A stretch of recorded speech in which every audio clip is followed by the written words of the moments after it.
Hello and welcome to your go-to Detroit Pistons podcast, The Pistons Pulse, co-hosted by me, Bryce Simon of Motor City Hoops, a former D1 Hooper, current teacher, husband, and father of 3 amazing kids. And I'm Omari Sanko for the second Pistons beat writer for the Detroit Free Press. And just so you guys know, Omari is legitimately holding his phone up this entire episode to bring this to you guys. So if you ever, listen, you can question me and my knowing of basketball and those type of things. Maybe you can question Omari. I don't think you can question how hard we work and how dedicated and committed we are to bringing you this podcast. And of course, that includes Wes Davenport as well, always behind the scenes producing everything. Omari, you're out in Salt Lake City, right? Yeah, I'm out in Salt Lake City with the mountain ranges. It's nice and cold. Yeah, it's cool. I've got my arm propped up on my chair here, just so it's steady for the next hour, but I tend to shift in my chair. So just bear with me, guys. I'm trying to make you all seasick. We have some technical difficulties, but we'll make it work. Yeah, and so if you can tell a little bit of difference in Omari's audio, again, sometimes he's on the road. That's just stuff we have. Omari, you asked for ratings and reviews, and our listeners delivered. We went way over 500, and because of that, again, bear with us here at the beginning. I want to give love to those that gave us those reviews, those 5 stars. So this is from Alf BBkins. Enjoy it while it lasts, 5 stars. Omari, whenever I read enjoy it while it lasts, I was like, oh man, what does this person think about the podcast? But it's a good thing, sort of. Hands down, this is all uppercase, the best Pistons podcast running. Omari is the most thorough, insightful beat writer covering the team, both in written form and via the pod. And while I still don't know why Bryce is a Pistons guy, he is truly excellent as a host and brings a ton of valuable basketball insight and experience. I feel bad this is a team they have to cover, but I'm grateful for their work. And here's the part to enjoy it while it lasts, Omari. Enjoy it while you can, because both these guys will be in a national league-wide role soon. So I don't know that either of us has major aspirations for that, but we both appreciate the compliments, Omari. Yeah, no, I mean, we appreciate that. Absolutely. I think we're both happy doing the Pistons post, but, of course, we appreciate the kind words there.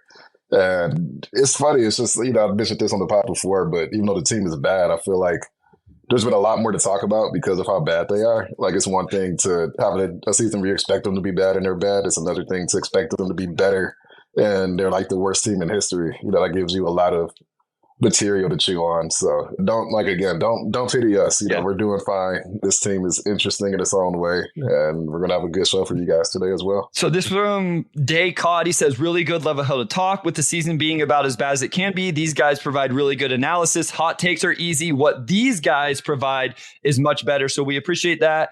And then from your boy Turbin, my go-to Pistons podcast, Pistons Pulse is my first listen of the day every time a new episode drops. Wish I could tune in live more, but I always listen on my commute to and from work.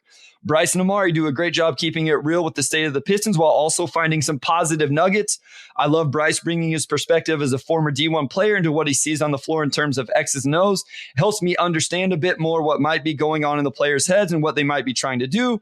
It's awesome to have Omari's view to give us a peek behind the curtain with the players off the floor and in the front office.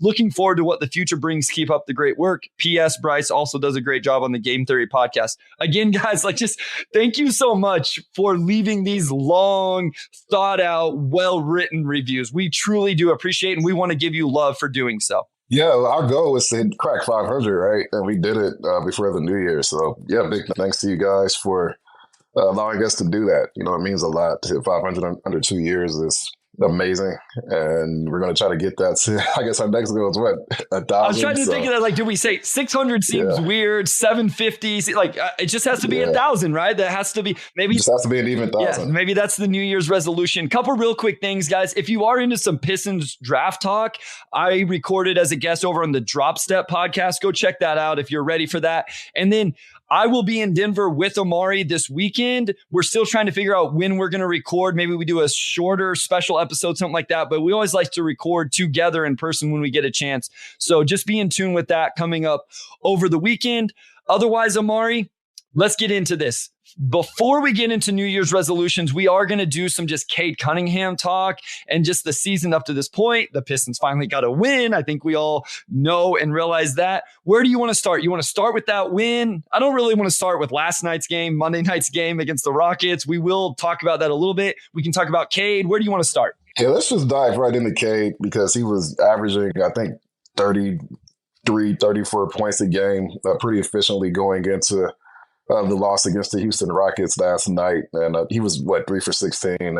We talked to Monty after, and he just said, like that's just part of the game. He's our lead guy. You're going to have off nights. But I think those 6 games before that, but even going back to like his last 20 leading into that game, he was really cold to come out those first 3 weeks of the season. But you look at his numbers now, and he's averaging 23 a game. He's shooting 44.3% overall, 33.7 from three.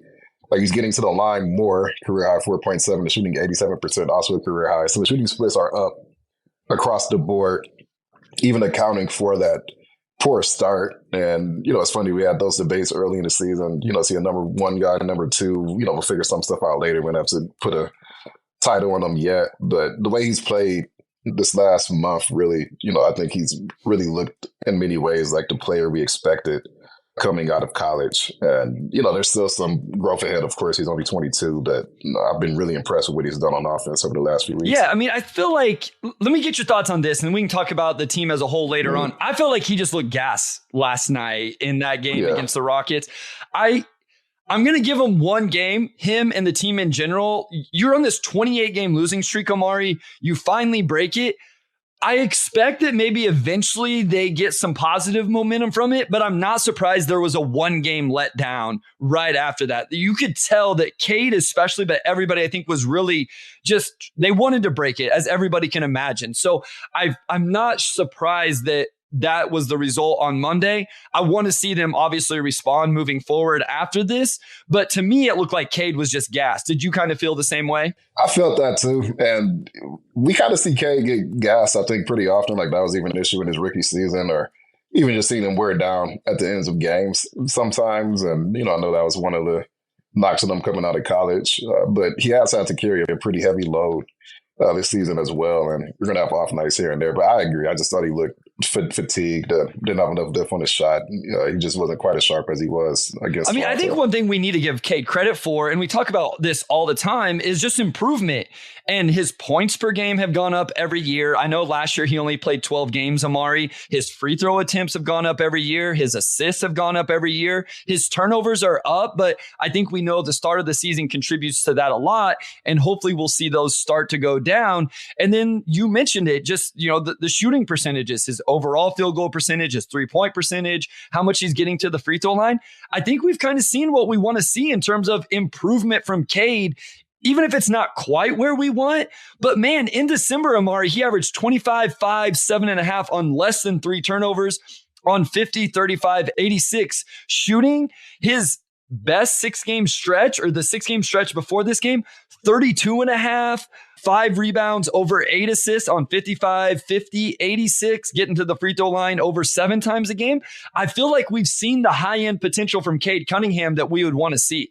Oh, I agree. I think you look at just his game as a whole, and, he's somebody who can really pick his spots, dictate the flow of the offense. On paper, he's been a good shooter. I know his catch-and-shoot numbers are better than the overall numbers, but those are starting to tick up. But to me, I think just with all of that, like that's all stuff I think we thought he could do. We figured he could become more efficient. We figured he could shoot the ball better. But him getting to the line more, I think for me, is one of the most encouraging things I've seen in all of this, where you take out maybe the first 5 or 6 games and he's getting to the line about 5 times a game, which is just a huge improvement from his rookie year. And it was like 2.5 times per game. Some people have said he's starting to get that superstar whistle a little bit more, and maybe that's some of it. But at the same time, I think he's just doing a much better job of navigating the paint and picking his spots. He hasn't been getting trapped down there quite as much as he was in that first month. He's been a lot more decisive in his drives, knowing what he wants to do. His finishing has been better. Like a lot of times that's what separates the really good players from the great players in the NBA, at least on offense, is just often you get to the line and players who average 30 plus points tend to be guys who are taking a minimum of 8 free throws a night. I don't know if Cade's going to get to that point, but it just shows that the game's starting to slow down for him. You start to figure out, okay, like people talk about his burst and this and that, but there's a lot of non-bursty players who can still get to the rim, and you're starting to, I think, solve opposing defenses. And it helps too when you have a guy like Bogey next to you. I think that's also a big part of it. You look at when Bo came back, and that's right when K's numbers began to really go up. Everybody in the chat, we are doing the New Year's resolution stuff. I'm going to save a lot of your comments and questions for when we're talking about those players specifically. So we're not ignoring you. There's questions in here about Ivy's offensive rebounding, how they're utilizing Asar, Cade's defense. Like, I just don't want to bury the lead and talk about this stuff before we get to those things. So we're going to keep it kind of all positive essentially here with Cade. And then maybe, spoiler alert, we may talk about Cade's defense whenever we get to the New Year's resolution stuff.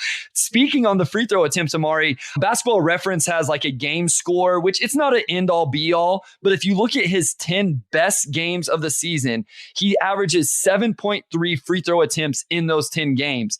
In his 10 worst games of the season, it's less than 2. I just thought that was a stat that really stood out to me when I was looking through his best games versus worst. I thought it may have been 3-point attempts or rebounds or assists or even his turnovers, Omari, were up and down between his 10 game and 10 worst. Like, some of them he had 7 turnovers in his best game. Some of them he had 7 turnovers in his worst games. But those free throw attempts immediately stood out. And I think he got 1 free throw attempt last night against the Rockets. And that was a technical free throw or a 3-second, defensive, whatever. And so I think that's something that fans can watch for, just in terms of maybe how much energy he has, how kind of into the flow he gets into the game. Is just, if he's getting a lot of free throw attempts, it seems like those are the nights he has really good games. No doubt. I'm looking at it now.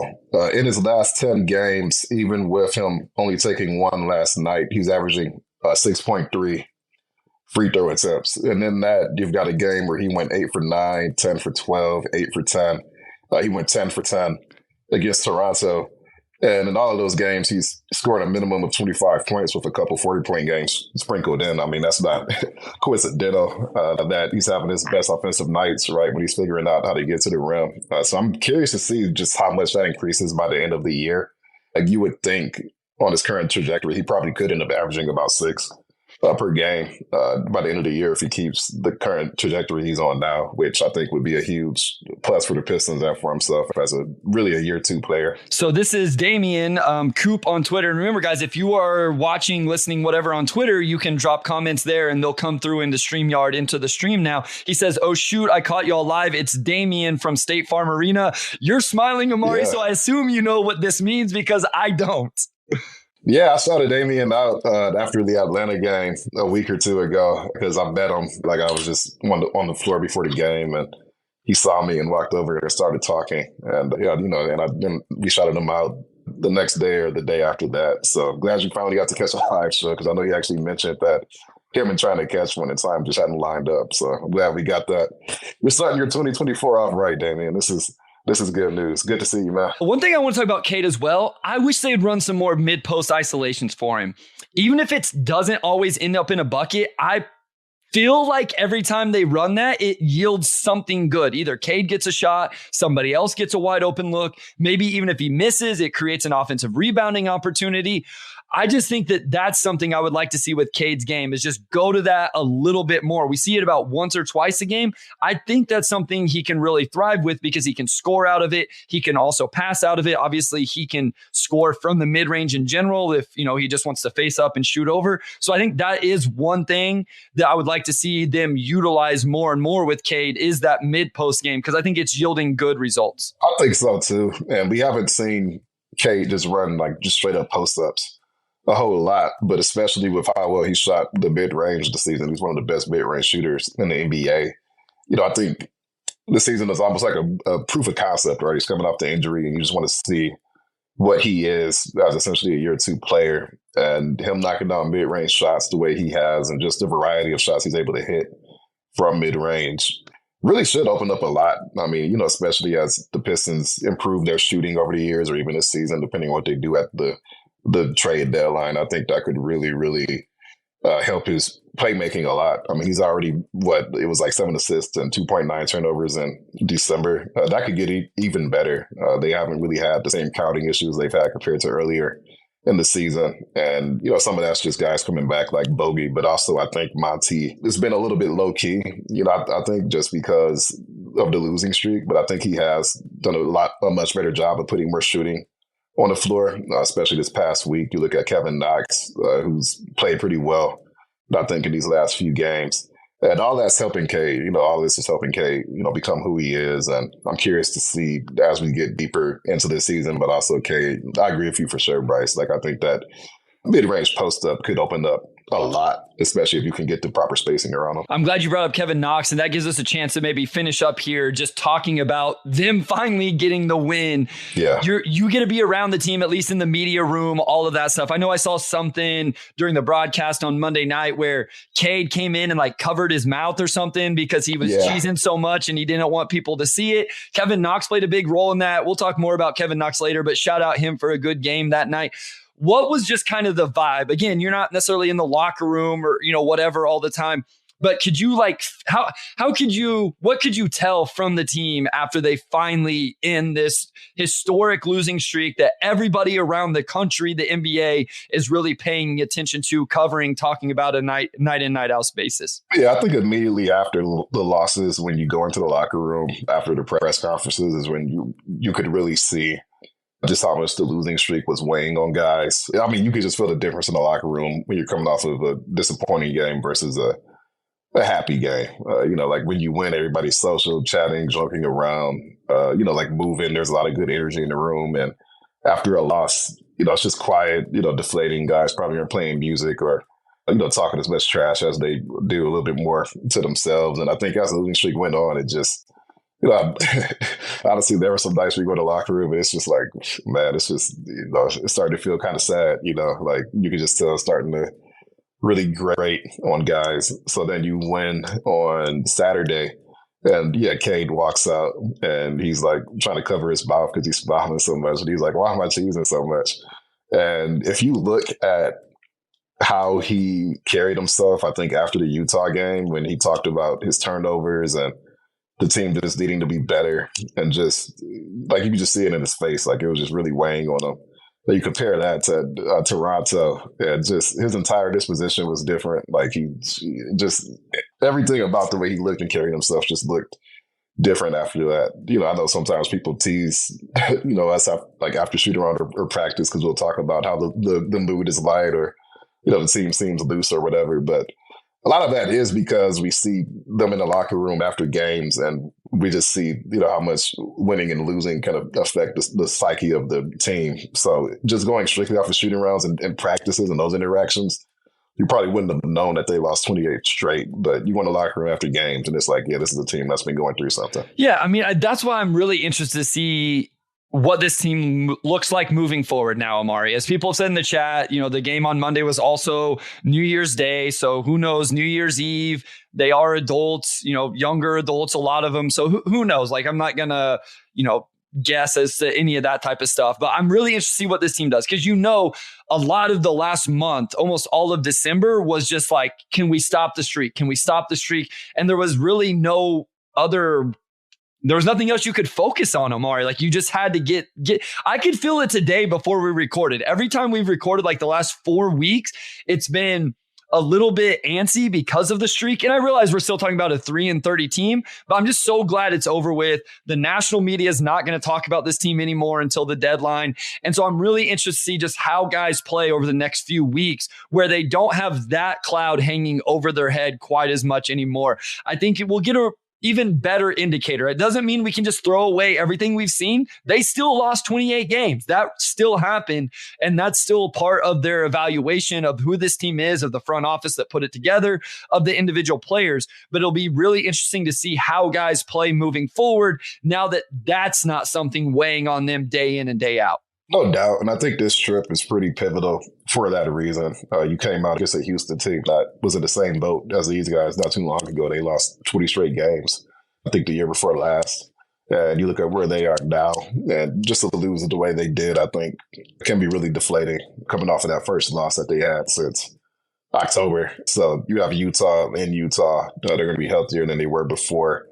Can you still take advantage of a team that hasn't really been that good this season, right? And then you have a Golden State Warriors team that hasn't been that good. You still have Steph Curry, so I'm not trying to downplay that. But they also did beat Golden State in Golden State last January, so you can catch teams on off nights. I think you need at least one of those games. But if you can get two, I think that really sets you up nicely because then you're home for the vast majority of January. I think they just have two more home games after this trip, and one of those is like on the 31st against Cleveland. Yeah, I hope I'm bringing some good luck. We, came up to the game in Denver last year and they knocked off. We didn't think Jokic was going to play. He ended up playing, and Kevin Knox was actually huge in that game. So we're going to go to a short break here. If you guys are in the chat right now on Twitter, YouTube, whatever, play along with us here as we go through our New Year's resolutions. We're going to start with Cade Cunningham after the break, Omari, and then we'll just go through as many players, the front office, Coach Monty Williams as we can. So we'd love to hear what you guys think on these guys as well.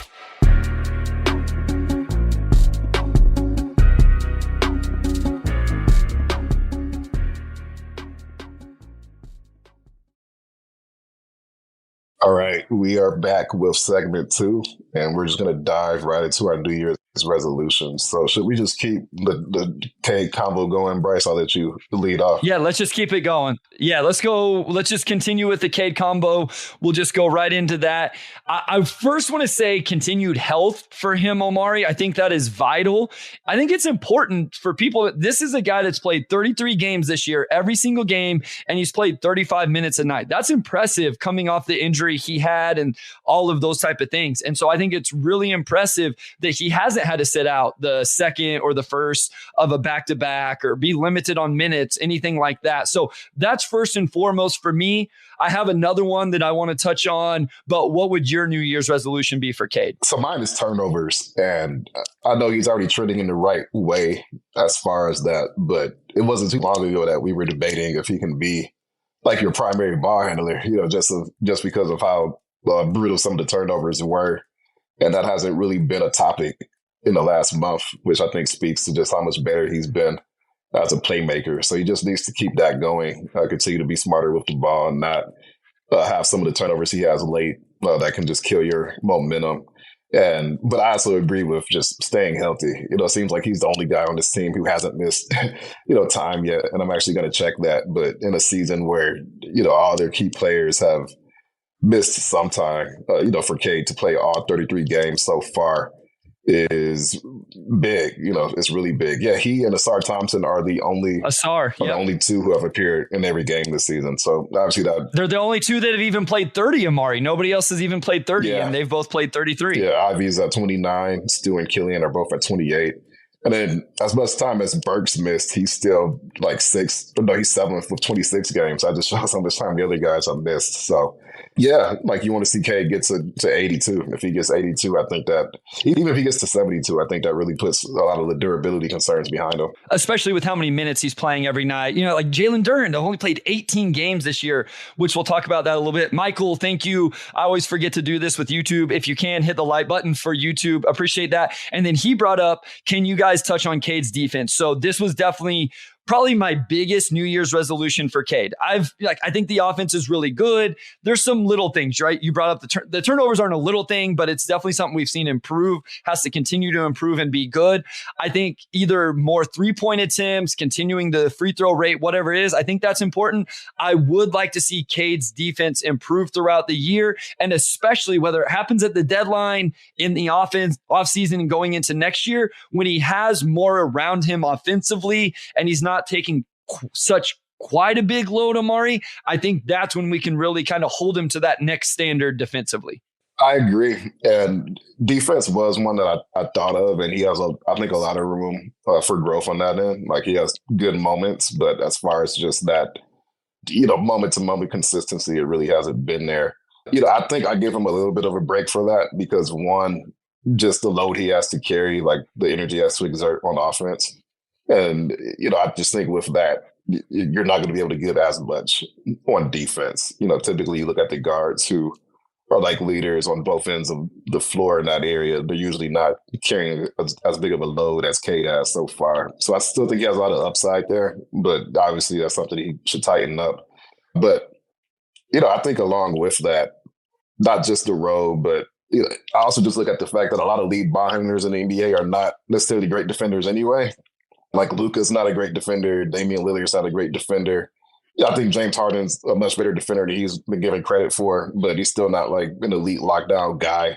Probably better in the paint than he is on the perimeter, honestly. And Cade, if Cade becomes a true two-way guy, I think that can really set a new ceiling for this team. But I don't think Cade needs to be a lockdown guy for the Pistons to get to that next step. I think if he could just improve to just not being a net negative, I think that would probably suffice. Of course, he should aim higher, but I don't think that's going to make or break necessarily his success here in Detroit. I would agree. Like, I don't think he needs to be the best defender on the team, but I don't think he's a neutral defender right now, and I think he can get there. Tyrone Green says, how much would Cade's stamina be due to his veganism? Like, I don't understand vegan enough, but as Aruna says, like, I assume if you have a nutritionist, like, you should be able to figure all of those type of things out. So I don't want to blame it on that.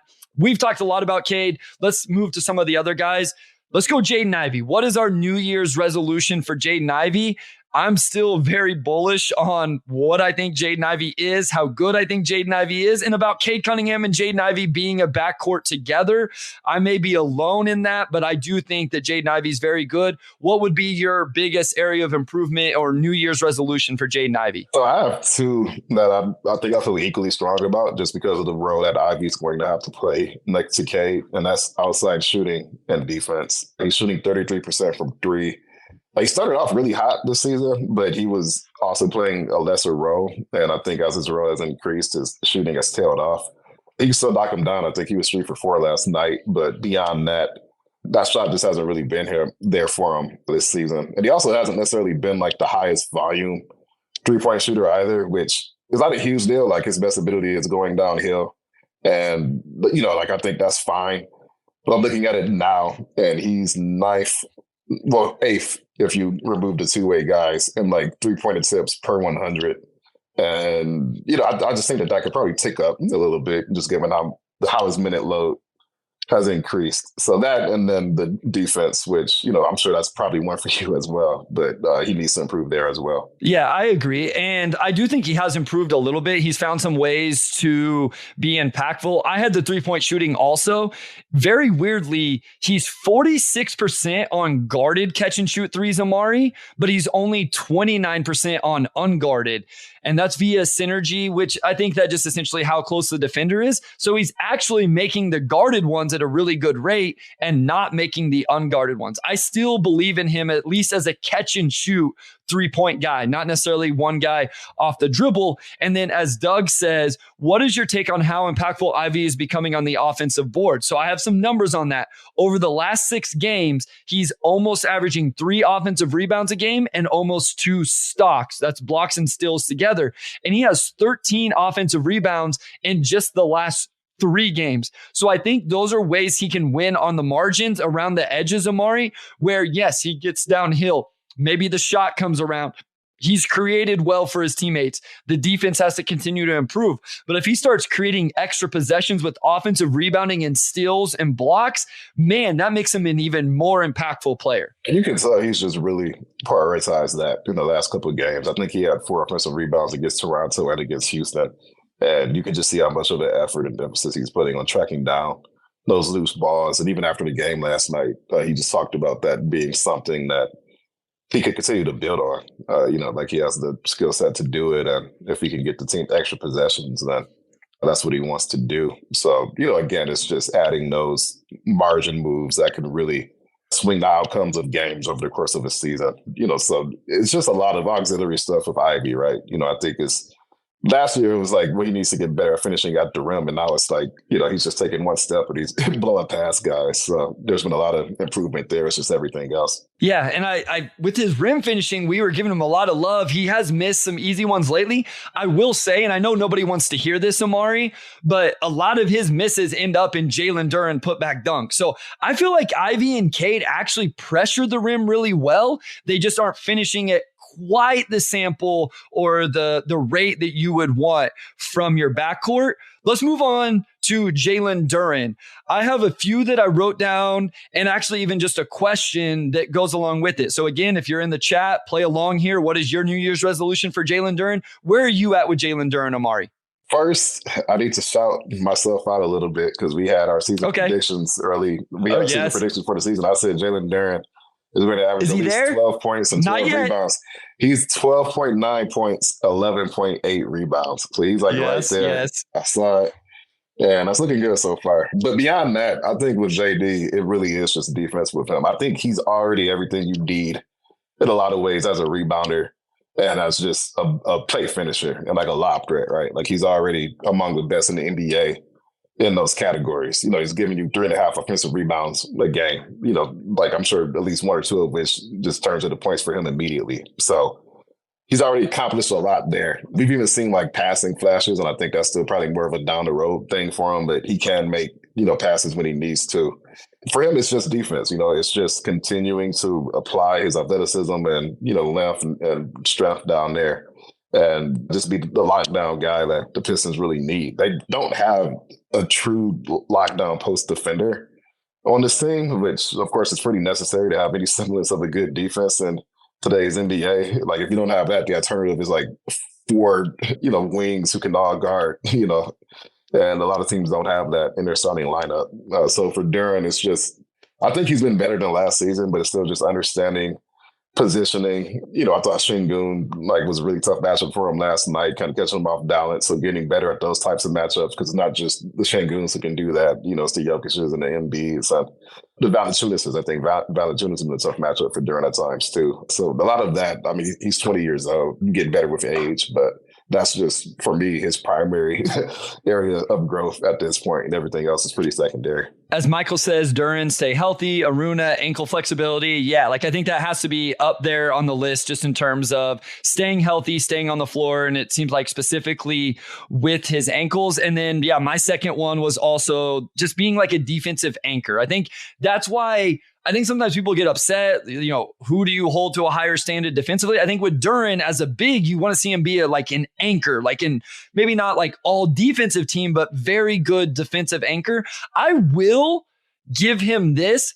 This team does not navigate screens very well, Omari. Cade dies on screens. Ivy dies on screens. Bojan dies on screens. So whether it's Duren, whether we're talking about Wiseman, Bagley, Stu, whoever, these guys do not navigate ball screens very well, which puts the bigs in a really tough spot. So I will give the bigs that in terms of overall, but that would be awesome from Duren. Real quick question, Omari. If there was something offensively, I've seen in the chat in terms of can he turn into a Bam guy? He has to start turning it over, those type of things.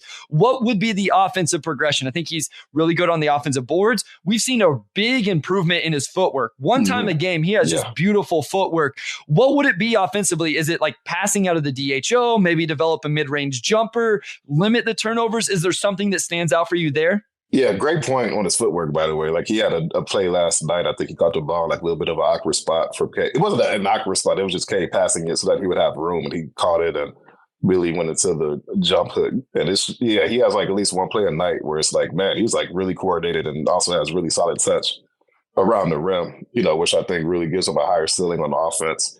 Again, I just think for him, it's passing at this point. I think if he could add shooting, then that's huge. If he could become a better ball handler, then that's huge. But because he's already so good in the paint and as an offensive rebounder, to me, the next step for him is, just being able to, find shooters, maybe cut out some of the bad passes he has because he's turning the ball over almost as much as he's passing it. And just some of the passes he throws, he seems like a guy who could solidly average 3 a game without that many turnovers. I think he really has a chance to be a secondary and third playmaker on this team. And as a Pistons get shooting around him and Cade, I mean, I think that's just a perfect pick and roll setup, if they continue to build in that direction. So it's just the way he is offensively now is already pretty good. It's just the passing and, vision and then defense for him. Yeah, I mean, it seems like him and Cade have really good chemistry. As Sham, shout out Sham here, watching in from Twitter. We appreciate you. Says lower turnovers with the exclamation point on the end. I agree. Let's get to Ausar because we've had a lot of comments about Ausar. So I just want to give those. So ain't nothing better than being the big cheese. I wish the Pistons utilized Ausar like they did with Hami last year. It's a shame that Monty has not found a way to use the guy. Why putting Ausar in the corner? A New Year's resolution for Ausar is to allow him to do some playmaking. We had a couple more in here about Ausar. This is from YouTube user. He says Ausar's handle is way too loose at this point to be a creator. And then This one here is something I have in my notes. This is from Sharon Green. What percentage of the small sample size is Asar and Cade pick and roll utilized and short roll seem like his work when it's used? I agree. I feel like we get the Asar pick and roll one time a game where he's the screen and roll guy. And I want to see that more because I think he has the archetype of a player who's athletic, but can also pass the ball, those type of things. I think he can really be utilized in that role. So those are some of the comments we got about Asar. Where are you at with Asar Thompson and his New Year's resolution? It's just shooting. It's just straight up shooting. It's really hard to be a starting wing in the NBA, knocking down 15% of your 3-pointers. I think a big reason why his role has decreased compared to early in the season is because teams are just playing 5 feet off of him. And that limits him as a driver and limits everybody else. And a lot of times he just ends up in the corner, which to me, that's more of a result of roster construction because you have 2 bigs in Duran and Wiseman, who are predominantly paint centers. And I just think in the natural flow of the offense, teams are leaving Asar so open that he just naturally kind of drifts to the corner. And, if he hits them, cool. Like they're not going to deny him opportunities to shoot and develop that aspect of the game. But I really do think it crunches the spacing enough, especially with the Pistons already lacking shooting, especially in the front court, that the ideal Asar combinations I think are hard to, justify using for long periods of time because the offense kind of stagnates. And, some of that, I think a lot of it is just roster construction. If you're running a lot of P&R with him, then you need at least one shooter in that front court, right? And definitely. And ideally the center is the shooter, and I think he's the power forward, especially if you have another bigger wing you could put next to him, like a Jeremy Grant, for example, or somebody like that. So if you're playing Duran, Stu, and Asar, I just think that's, I just think that's tough. I think it's tough to play Asar the way the roster is set up right now. And if he became even an average shooter, I think that would, there's no reason why, to me, he wouldn't start and play 30 minutes a game at that point because he gives you so much else. Will J says, thanks for the show, guys. Will J, you've been a real one. You've been in a lot of these live, as a lot of you have as well. Richard Brooks, Aruna, like all of you. I don't want to leave anybody out, but we appreciate all of you. Pistons Mexico says, let Asar be Cade's backup. So I feel like this is a comment we've gotten a lot live here. A lot of fans feeling like Asar should be more of an on-ball guy. This is something I thought coming into the season, but based on his handle that I've seen thus far, Omari, I'm not quite sure I'm ready to give him that load yet. I think big picture, that would be huge for him because of the shooting, and it would eliminate how far he has to go with the shooting. But he has tended to turn the ball over a little bit. He has been a little loose with the ball. What are your thoughts on him being a little bit more of like a primary initiator? Yeah, I'm not seeing it with him. I also thought coming into the season that maybe he had that type of upside immediately. But I think the handle is a little bit too loose. I think his handle is good when he's already on the move. If he's catching the ball in transition and he has a full head of steam, or just like straight line drive situations, he's fine. I think as soon as you have to introduce any amount of wiggle or, like space creating, that's when it really tends to fall apart. And he has that one turnaround midi that he hits at a pretty good clip, but beyond that, he does. And we haven't seen that as much as late, I feel like. But beyond that, I think he probably just needs a few more moves in his repertoire to get those types of shots off. So to me, he's much more of a secondary creator at this point, and especially with the amount of ball handlers on this team, I think you can live with a star not handling the ball too much, except for in those transition situations or on rolls. So as Sham says, find a way to get Asar going downhill, off screens or pick and roll. Rim pressure will help. I agree. I like to see a little more off ball though. Run zoom action for him where he's getting a pin down into a DHO or just, off a staggered or something like that. Not necessarily where he's at the top of the key and then initiating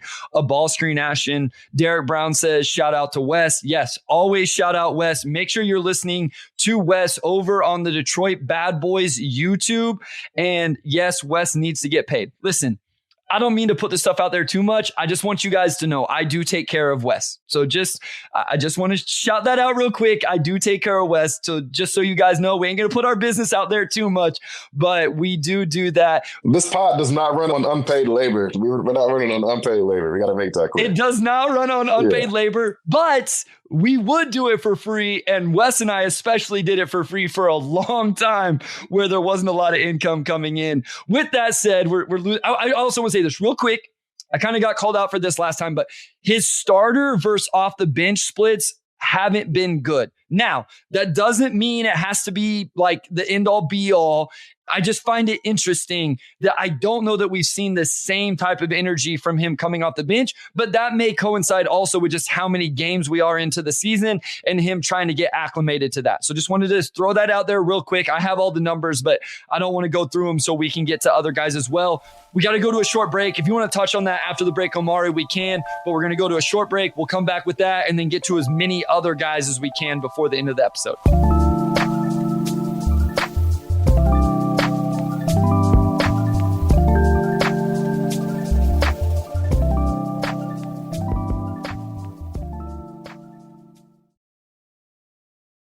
All right, we're back with segment 3, and we're going to have to speed through some of these after the answer to make sure we get to the roster because we've talked so much on the other guys. I'll just add that Asar is still third on the roster in total minutes played behind Isaiah and Cade. So, I think some of that's just because he's been healthy, but also, I think his role has still been enough for him to experiment and figure some things out. I just think they need some more shooters from him to really get back to where he was. But who's next on our list here? So we have Bojan. I think with some of these we can just, be real quick. So Bojan Bogdanovic, New Year's resolution. Mine has to be like it's a new home for him. I do think that what he brings offensively, they need that. I don't like the idea of just straight up trading him and not getting some sort of something to replace that. But you can see what it is defensively. His last 5 games haven't necessarily been great. He's turned the ball over a little bit. You can see that they need someone like that, but you got to get somebody younger, someone that can be a little bit more two-way. And honestly, for Bojan, he's about at the end of his career. I mean, at 34 years old, I feel like you're doing right by him, getting him somewhere that he can really compete. Yeah, I think at this point, especially with him having that partially guaranteed deal for $2 million, which, essentially makes him an expiring. If you can get good draft value for him or, a couple of young guys you really believe in, or even just another, wing who could really improve your wing rotation, I think it's worth looking at. It's the reality is that this team is 3-30. But, they're not, whatever the goals were coming into the season, unless there's just an absolutely miraculous turnaround are not going to happen. So at this point, and they've been reluctant to do this, but I do think you need to begin to make moves that kind of set you up for the future, right? Are you going to push forward and try to make a bigger move that just ups your talent, or are you going to go more into asset mode so you have that flexibility going into the offseason where you also have cap space? I think you probably need to adopt that mindset now in a season where they're really just competing to not be worse than last year's team at this point, record-wise. All right, Isaiah Stewart, where are you at with the New Year's resolution for him? I would say I would like to see him fall into that third big role that we've talked about, where I think he can be best used and be most productive, and that's the ultimate role for him. Also, more minutes at the 5 than the 4. We've talked about this ad nauseum. We don't need to dive deep into it. We've discussed it a lot, but that's what I would love to see for Isaiah Stewart is the third big. This would obviously require, roster moves. It's not on the roster for that to happen necessarily right now. I guess it could be if you went a little smaller, they could do it. But that's what I want to see big picture for 2024 for Isaiah Stewart. Yeah, for me, it's improving his handle. I think he has proven that he can shoot the ball this season, which is great. And Happy New Year's, Caleb. We really appreciate that. Glad you can catch us live. I think he's been fine, as a shooter. The post defense, at this point, we know his strengths and weaknesses on offense. We still see him kind of catch the ball on the perimeter sometimes, and he's thinking what he should do, and he kind of shuffles his feet. They got a few of those turnovers last year. That's had him this year. He's also still had the occasional drive where you're like, he's pretty coordinated. This could be a bigger part of his game. But to me, just in his continued evolution as an offensive player, regardless of if he's a 4 or a 5, and honestly, that'll probably make him even more effective at the 5, being able to take bigger centers off the dribble. But just tightening that handle up, I think would really go a long way. Michael says, unless they're hiding a wing somewhere, they need a wing back for Bojan. I think that's what makes that an interesting situation because Isaiah Livers hasn't played great. There's nobody else on the roster to fill that. Asar's floor spacing, as Omari just talked about. So I do think that makes it interesting. And then shout out Piston Talk. Hey, fellas, hope you had some great holidays. Hope you did as well. So I'm with you there on Stu. I think him falling into kind of the role that fits him best. And I think the fan base would value him. And I know he's taken a lot of heat for some of how his play, I guess, or whatever. But I do think that would be best for him. Let's talk about Marcus Sasser, the other rookie who's had some really nice moments at times. Omari has shot the ball well at times. We've seen him really be in the rotation. We've seen him not be in the rotation. What would be your New Year's resolution for Marcus Sasser? Yeah, I just like the idea of him playing a lot more. And I think along with that, playing him in lineups that, I think probably play to his strengths and, protect him from his weaknesses at this point. And by that, really, I just think he tends to dribble the ball a lot, when he's being asked to create. And, that's something that probably will improve as the game slows down for him. But when he was drafted, it seemed like they sort of envisioned him, or at least on paper, it seemed like he would fit naturally as like a 3-and-D guy next to Cade. And, like Sasser is smaller, but he has a big wingspan. And, with Cade being a bigger guard, that gives him some versatility. And of course, Sasser can really shoot it too. And when he gets into a rhythm, like he can just really knock threes down and get hot. And that's one thing this team has really, really lacked is guys who can get hot besides Cade. So I think with all of that said, like just seeing him more, I think just seeing who he is as a player who can figure out the right role for him would go a long way for this team. Yeah, that's where I'm at as well with Sasser. I'm to the point, I just want to see him play. He doesn't have to be the first guard off the bench, Omari. He could be, the second guard off the bench. Maybe you just find 3 minutes here and there and all of that. I'm okay with that, but he needs to play every night during some meaningful minutes, especially when this team is struggling offensively. Honestly, his defensive impact hasn't been as good as what I thought. And that's going to happen. He's a smaller guard, but he can really score. As you said, he can really light up. Get him in there and see if he can hit his first 2 or 3 shots. If he doesn't, then maybe he doesn't get the next rotation. If he does, then you play him 15 to 18 minutes that night. But I really would like to see him utilizing that role, just getting consistent minutes. And then I also would like to see him just being played off the ball. As you mentioned, sometimes he dribbles a little bit too much, and I think you've got to play him with the right guys in the right role to use that. So I would love to see that for Marcus Sasser. And we see Michael says Sasser just needs Burks to be traded. Like, that's fair. Pistons talk. I hope Sasser doesn't turn into another Kyrie Thomas type of draft pick, invested trap capital, and never played unless it was garbage time. Yeah, I mean, the idea with Sasser was he was an older player. And so you would hope that he would have been come in and ready to play right away. Doug McMenamin, it took Lindsey Hunter a minute to develop defensively. All fair points. Again, he's still a rookie, and usually rookies struggle with defense in some ways. I just would like to see him come in, like, turn him loose, let him full court press and be, just cause some havoc on the defensive end. But overall, I think for Sasser, it's get him some more playing time. Let's see what we have from this youngster. No doubt. Let's move on to Killian Hayes. What do you want to see from Killian Hayes as he goes from year 4 to year 5, which sounds crazy? Yeah, it is crazy that he's played as many games as he has now. Because, for so long, it was this guy's only played 50 games. This guy's only played 80 games. He dealt, I think we forget about this now, but, Killian dealt with some injury things early in his career as well. It's a little bit like Stu in terms of I want to see Killian in the role that I think he can actually help an NBA team. And that is as like a 5th guard. I think if Killian was your 5th guard where he plays when your other guards are injured or get in foul trouble, he has a very specific role. I think that's where he can actually be useful, not when he's starting, not when he's the first guard off the bench. We've seen him struggle recently. And again, he hasn't played well off the bench, which is some of the struggle with this. So, I mean, I don't, and maybe it is a new team, as YouTube user says, Omari. Maybe for Killian's sake, the best thing is to go to a new team, a new organization, and get a fresh start. Yeah, it could be that, at this stage, especially on a team that, we've talked about it a lot, but you had Cade, you had Ivy, you had Sasser. That's just a lot invested, into like the lead ball handler position. And, I think it's just tough to juggle all of these guys, especially if Marcus Sasser becomes who he was at college, which is just really perfect for this team.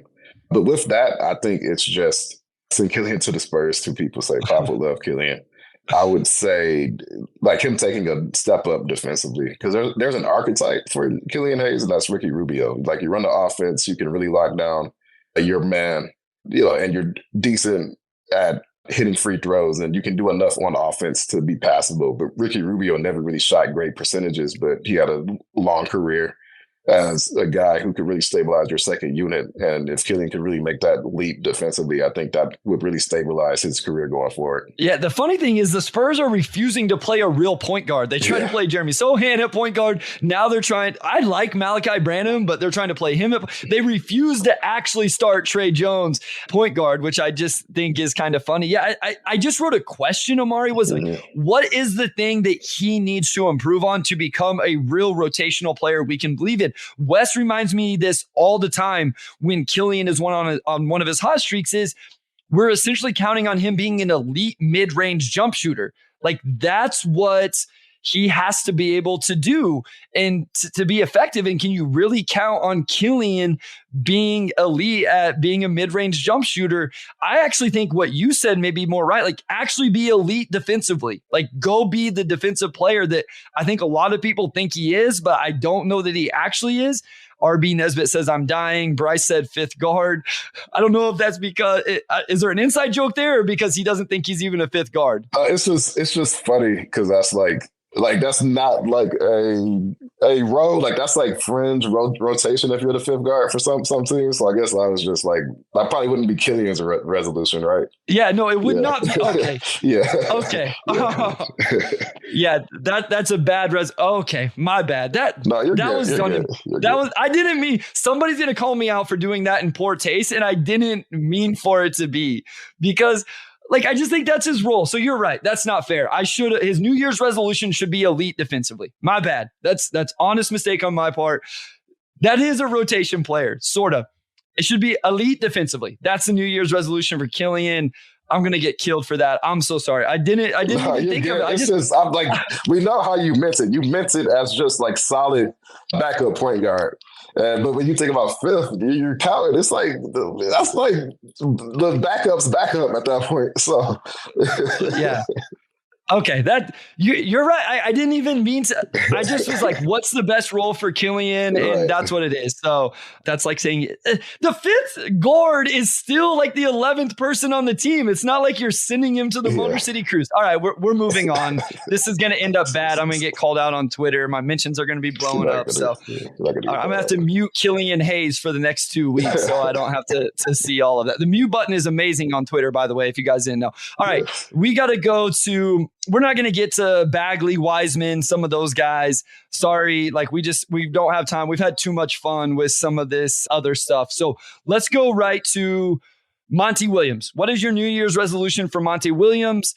And I think my first thing would be some of the subs and rotations, Omari. It's been talked about. It's been discussed. Even our guy Keith Smith was tweeting about it when he was watching games in terms of the all bench lineups.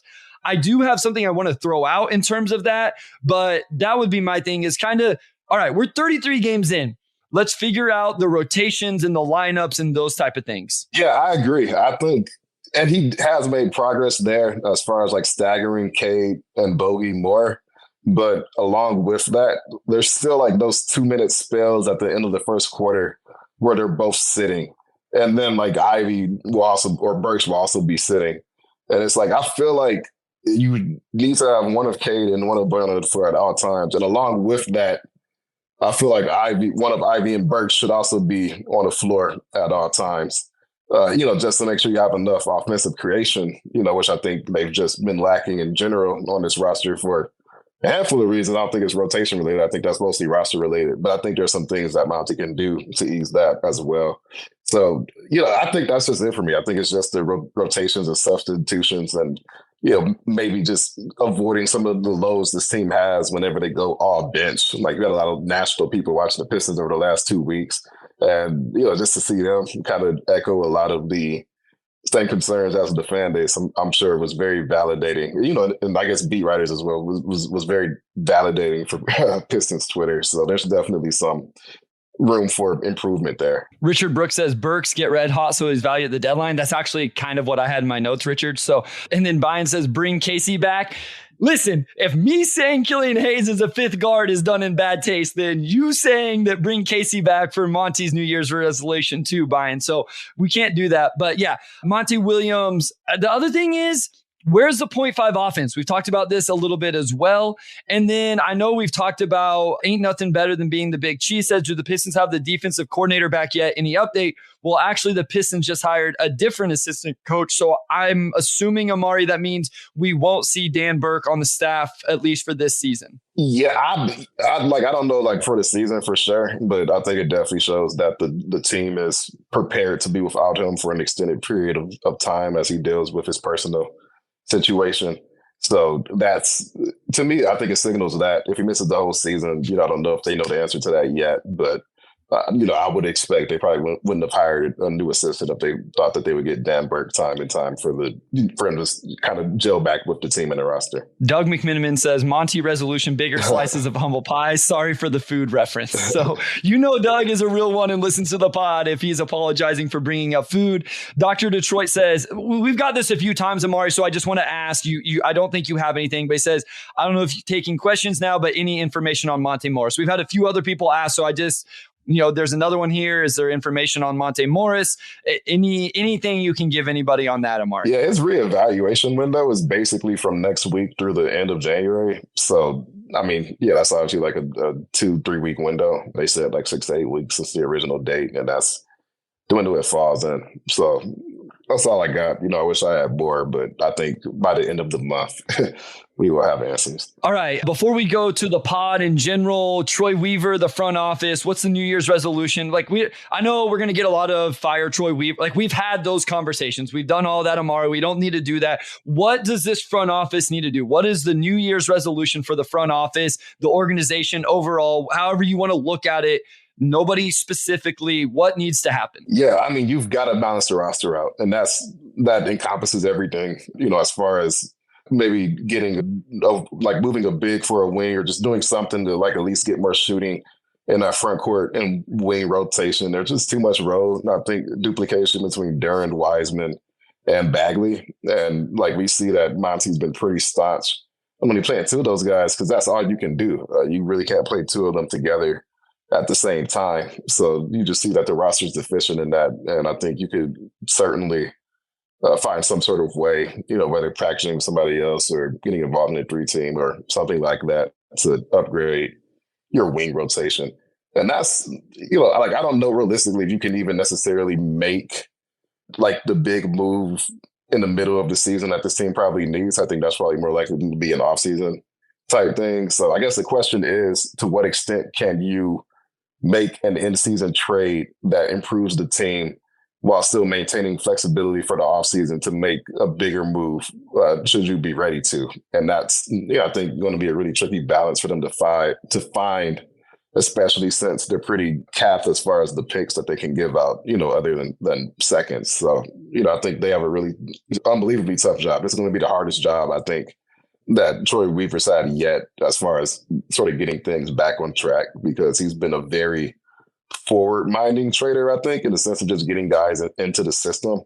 And now he has to shift to we need to win games and adopt a different philosophy. And we have to see what that looks like. We've been talking about this for a while, that essentially this time was coming, Omari. Eventually the big decisions are going to start coming, and they've hit. Now is the time. I'm not going to call for some big move at the deadline to win more games this year, but there can be things done at the deadline to set up for the offseason and all of that. This team needs at least probably 2 starters. They need a complete overhaul at the wing forward. I think specifically the 4, but even guys that can play the 4-3 or 3-4, however you want to look at that, a bigger wing or a forward, they got to completely overhaul that room. My big thing is we got to start seeing guys in roles that they should be in. I know we had a laugh about Killian Hayes as the 5th guard and whatever, but essentially, if that's where he was, I would love Killian Hayes if that was his role. If Isaiah Stewart was the 3rd big, if Asar wasn't being counted on at one time to shoot the 2nd most shots on the team. I know some of this was due to injuries, but I want to see that team. And I don't think we can ask for it by the time the deadline's over, but by the start of next season, you have a 2nd or 3rd option to go with Cade and Ivy. You have Stu as the 3rd big. You have this 2-way wing forward. You have a backup point guard that you can really believe in. Those type of things. That's what I want to see. And like you said, Omari, That is not easy. That it's not going to be easy to do. That's a lot of things to add and improve on, but that's the situation you're in. And at the end of the day, the time is ticking with Cade Cunningham a little bit. He will be going into his 4th season next year. And so you got to start growing this thing, especially with how bad this year has been. Yeah, last year was the last year of his rookie deal, and then, they signed a max extension this offseason. I mean, if he keeps playing the way he's been playing, I think that's a no-brainer. So, yeah, you're at the point where you're going to have to start making some really big financial commitments because after that, you have Duren and Ivy. Like, these things are coming up quick. So it's just, I think that's going to be a tough juggling act to not just be flexible this season, but also knowing who you have to extend in the future. You're going to have to really start to prioritize certain guys and maybe be proactive about trading the guys that are not part of that core. All right, let's talk about the podcast in general or ourselves, individual. Wes, this would be the time. Throw something in the chat if you have something for the pod or individually. So a couple here from Doug McMiniman. He says, my resolution for you guys is to give Wes Davenport more shots. I read he is an unrestricted free agent and could be had for the right price. Doug, we addressed this earlier. And then he also says, one, yes, we talk all the time about trying to get Wes on more and more because Wes does a great job. Again, Detroit Bad Boys YouTube, you can listen to Wes do exactly what we're doing now and get all of his amazing thoughts. Make sure you're following him on Twitter as well. What are your resolutions for both of you covering the team? So, Omari, you have something that stands out either for yourself, covering the team, the pod, anything like that? Yeah, I don't know if I have anything specific. Like, I always, in the past, I'll try to make resolutions and then I would just not look at it at all until it's almost the next new year. It's like, okay, can I just use these same ones? I think more so it's just always being better than the previous year. Like, I feel like I've gotten better on this job every year I've done it. I feel like 2023 and 2022, I feel like those were, really much better years than especially coming in with a team was in the middle of a pandemic and you couldn't even get into the arena. So just to continue that momentum really and continue to grow. The Pistons Post, of course, I get more listeners. It's been great seeing more people tune in, even as the team has not been great. So that's it for me. I just want to continue to see things go upward. All right, guys, real quick, and we'll stay while you guys get them in here. Let us know your resolutions. We'll read them here to end the pod. Brian says, I think the pod needs a guest star. Sure. Aruna says another 100 episodes. Yes, that we're definitely going for that. I put in mine, Omari, for the podcast, just consistency. I feel like we've taken this to a really good place. We talked about the ratings, the views, the listeners live, the YouTube, all of that stuff. I didn't have anything specific. We've done a live show. We're on YouTube live. We're doing all of those things. I just want us to be consistent now. Like, one thing I'm really proud about in my life is I feel like I do like the term being a grinder. So I we grind every single week. We put the same outlines. We spend the same amount of time on everything and we just keep grinding. So that's what I want to do, is continue to do that. Wes says another live show in person in Detroit like we did last spring. This time doing it after a matinee game on a Saturday or Sunday. We would love to That would be amazing. The live show was so fun. Listen, here's the problem with the live show, Omari. It almost gives me a heart attack. Even just thinking about doing another live show, because I'm so worried that nobody's going to show up and it's going to be an epic failure and then they're going to cancel the pod. So it actually causes me more stress leading up to than just about anything. I wasn't really nervous about the first one we did until I went upstairs and just saw how many chairs there were to fill. But we got a good crowd. Like every table had people, and the crowd was enthusiastic. And I thought what we do behind our computers translated pretty well live. I felt like it went pretty well. So the second time around, I feel like I would I'll be feeling myself a lot more. I'll walk in and we probably have more people than last time and. I'm all for it. Yeah, I definitely want to do one. Omari Sankofa, the OG, the original, says for Weaver, absolutely nail a trade before the deadline, nail the 2024 draft. We'll definitely have plenty of that talk coming up. Richard Brooks says, keep up the great work. Omari and Bryce, stay positive while critical. Brian says, bring Troy on the pod. I don't know that we're going to get that. Doug McMiniman, you guys are more like friends. Thank you for what you do. You're definitely grinders. Happy New Year. Honestly, that means a lot. One thing I value so much, Omari, I've said this, you and I's real friendship Wes, you and I's real friendship. Omari, the little man's coming to the game on Sunday up in Denver. So you'll get to see him. And that's going to be his first NBA game, which will be really cool. He doesn't know yet, but he doesn't listen to the pod. So that's okay because he will talk about it all week. And it's just by the time it actually comes, I'll be so annoyed with him asking questions. So I'm just not telling him until Friday night. And then we're driving up on Saturday. He's going to go with his cousin and my sister and stuff. Because I did get credentialed for the game. Shout out Free Press. Kirk, you're the man. But what I really value, Omari, is all the real friendships and relationships that have come from this. Like truly from content creation, Motor City Hoops, Twitter, the pod, Pistons Pulse, everything.